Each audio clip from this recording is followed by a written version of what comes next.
नमस्कार, मैं चंदन उपाध्याय आप सभी लोगों का बहुत बहुत स्वागत एवं अभिनंदन करता हूं आपके अपने YouTube चैनल साइकोलॉजी वाले गुरुजी में।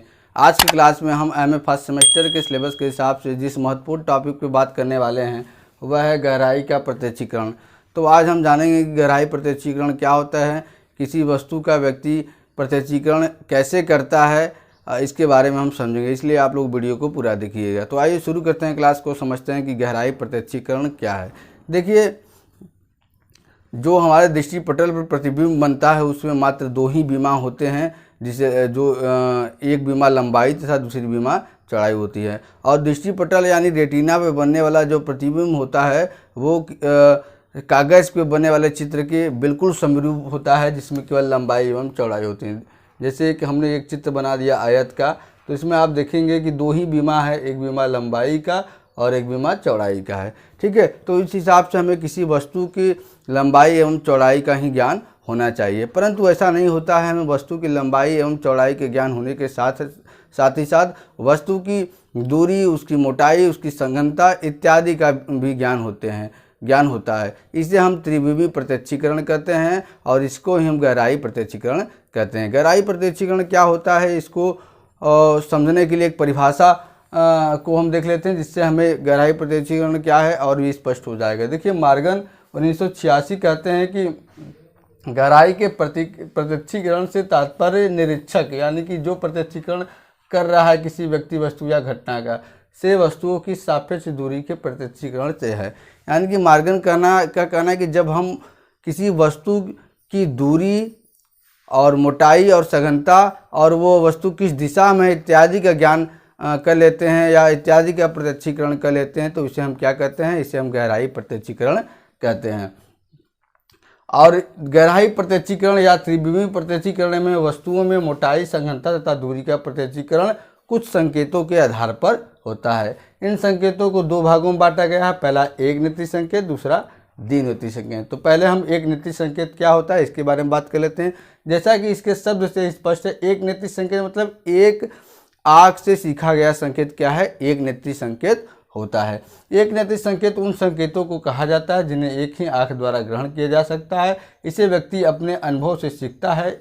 और एक नेत्रीय संकेत दो तरह के, यानी कहने के तात्पर्य यह है कि एक नेत्रीय संकेत वह संकेत होता है जिसे व्यक्ति अपने एक आँख के माध्यम से ही ग्रहण कर सकता है। और एक नेत्रीय संकेत क्या होता है, व्यक्ति अपने अनुभव के द्वारा सीखता है, इसलिए इसे सीखा गया संकेत माना जाता है। और एक नेत्रीय संकेत जन्मजात न होकर ये क्या होता है, अर्जित होता है। व्यक्ति जैसे जैसे बड़ा होता जाता है, चीज़ों को सीखता जाता है, उसमें ये कला क्या है, डेवलप होती जाती है। जैसे शूटिंग करने वाला व्यक्ति अपने एक आँखों का प्रयोग करके लक्ष्य को साधता है। तीरंदाजी करने वाला व्यक्ति एक नेत्रीय संकेत के माध्यम से अपने लक्ष्य को साधता है। और ये बार बार अभ्यास करने पर इस कला में निपुणता आ जाती है। अब एक नेत्रीय संकेत दो तरह के होते हैं। पहला एक नेत्रीय संकेत वह है जिसमें गति सम्मिलित होता है, यानी कि जिस वस्तु का आप प्रत्यक्षीकरण कर रहे हैं उसमें गति है, मतलब वो चलायमान है, गतिशील है, तो उसे हम ये पहला प्रकार हो गया। दूसरा, आप जिस वस्तु का प्रत्यक्षीकरण कर रहे हैं वो वस्तु स्थिर है, गतिशील नहीं है।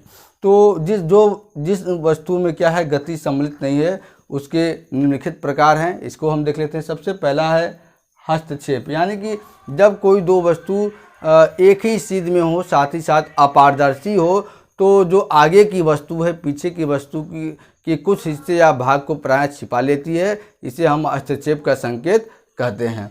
दूसरा हमारा है दृष्टिपटलीय प्रतिबिंब। दृष्टिपटलीय प्रतिबिंब क्या है, जब कोई वस्तु व्यक्ति के नज़दीक होता है तो दृष्टिपटल पर बनने वाला उसका प्रतिबिंब बड़ा होता है, जिससे वस्तु का आकार व्यक्ति को बड़ा दिखाई देता है।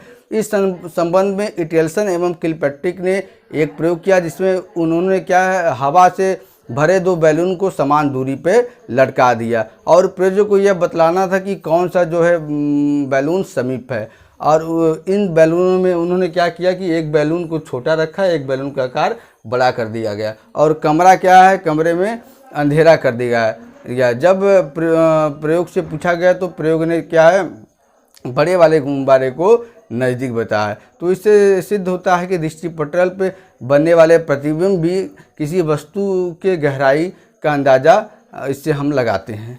तीसरा हमारा है रेखी परिदृश्य। रेखी परिदृश्य से तात्पर्य क्या है, जब दो समान अंतर रेखाएं जैसे जैसे किसी व्यक्ति से दूर होती जाती हैं वो आपस में अभिमुक्त होती जाती है, अर्थात आपस में एक दूसरे से सड़ती हुई नज़र आती है। जैसे आप एग्जाम्पल ले लें कि जब आप रेलगाड़ी की पटरियों के बीचों बीच खड़े होकर देखेंगे तो आपको ये आभास होगा कि जैसे जैसे पटरियाँ आपसे दूर होती जा रही हैं वो क्या है, एक दूसरे से सड़ती हुई नज़र आ रही हैं, और आपके देखने की अधिकतम दूरी पे आपको ऐसा महसूस होगा कि ये पटरियाँ बिल्कुल आपस में सट गई हैं। इसे ही हम रेखी परिदृश्य कहते हैं। गठन प्रवणता क्या है, गठन प्रवणता से तात्पर्य किसी वस्तु के आकार एवं उनमें होने वाले क्रमबद्ध परिवर्तन से है। गिब्सन ने अपने प्रयोग के आधार पर यह सिद्ध कर दिया है कि अगर कोई वस्तु आकार में छोटा तथा वो सघन होते हैं तो व्यक्ति क्या है, उससे व्यक्ति को उनकी दूरी का या गहराई का अच्छे से पता लगता है। वही जब वस्तु क्या है एक समान है और क्या है वो फैले हुए हैं तो इससे व्यक्ति क्या है उनकी दूरी का अंदाज़ा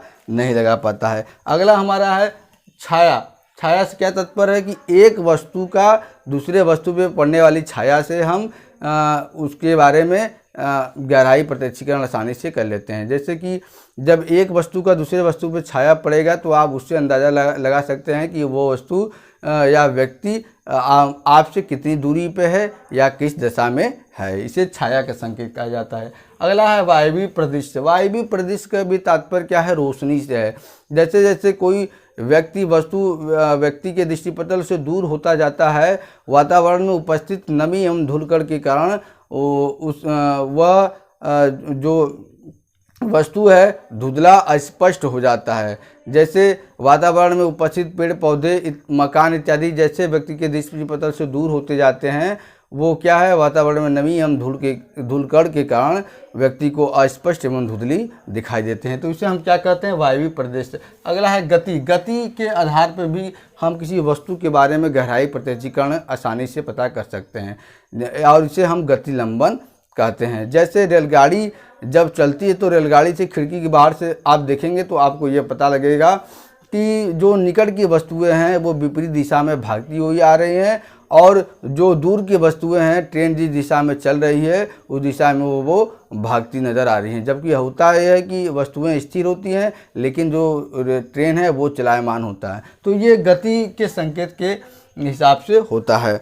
ये एक नेत्रीय संकेत के बारे में हमने बात किया। अब अगला हमारा है द्विनेत्रीय संकेत, यानी कि दोनों आँखों के द्वारा जो संकेत हम ग्रहण करते हैं उसे द्विनेत्रीय संकेत कहते हैं। देख लेते हैं हम इसको। द्विनेत्रीय संकेत उन संकेतों को कहा जाता है जिसके उपयोग के लिए दोनों आँखों का होना आवश्यक है। इसका संबंध आँख की संरचना से होता है। इस प्रकार के संकेत जन्मजात होता है। प्रमुख द्विनेत्रीय संकेत इस प्रकार। कहने के तात्पर्य है कि द्विनेत्रीय संकेत क्या है, आँख के माध्यम से ग्रहण किया जाता है और इसमें दोनों आँखों का होना आवश्यक होता है। ठीक है। द्विनेत्रीय संकेत क्या होता है, ये अर्जित न होकर ये क्या होता है, जन्मजात संकेत होता है और इसको ग्रहण करने के लिए व्यक्ति को दोनों आँखों का होना आवश्यक है। कुछ द्विनेत्रीय संकेत क्या होते हैं आपके सामने, इसके बारे में बात करते हैं। सबसे पहला है समायोजन। साइकोलॉजी की भाषा में अगर आप बात करें तो परिस्थिति कोई भी हो अपने आप को ढालने की कला क्या कहलाती है, समायोजन। ये समायोजन वही है